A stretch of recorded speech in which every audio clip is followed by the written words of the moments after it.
जगन्नाथ प्रिय दर्शक बंधु आज आम एक सुंदर प्रसंग नहीं आसीअछु। आज प्रसंग ହେଉଛି महर्षि पाणिनि विषय। थरे गुरु आश्रम महर्षि पाणिनि जो बाल्यकाल पाठ पढ़ुले से समय से बहुत गध थे माने पाठ पढ़ारे मन लगुन अन्य पिला माने जितेबाला भल पाठ पढ़ी उत्तीर्ण होते से समय पाणिनिकर बारंबार पढ़िया द्वारा कौन पाठ मन रोना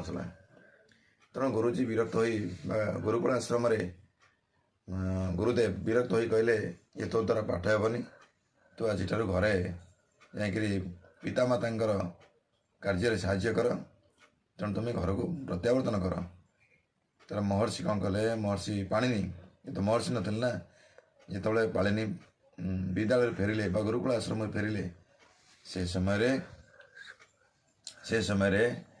बाटरे जीवा समय एक कूह देखिले कूहरे बारंबार पानी नेबा द्वारा गाँव स्त्री लोक मैंने जो पानी नौले से गोटे जगह पत्थर खाल हो जाता जो देखिले जे बारंबार गोटे पत्थर माटीर माटिया थोई थोई बारंबार खाल हो जाऊँगी ए मो दौड़ी द्वारा जो पानी टाणुले ताहा पत्थर को नष्ट कर लुहा को नष्ट कर दूसरी तेणु से वज्र शपथ ने ना आज मु निरंतर भाव अभ्यास जारी रखी जहाँकि मुझे भल पाठ पढ़ी तेणु से घर को न जा प्रत्यावर्तन फेरिले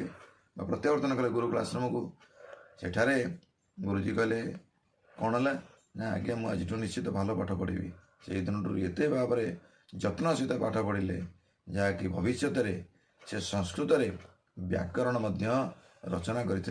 तेणु द्वारा जो व्याकरण रचना होती आज आम समस्त पाठ पढ़ुचे पाणिनि द्वारा जो संस्कृत व्याकरण रचना कराई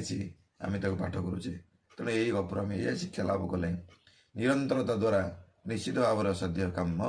साध्य हुए। जय जगन्नाथ।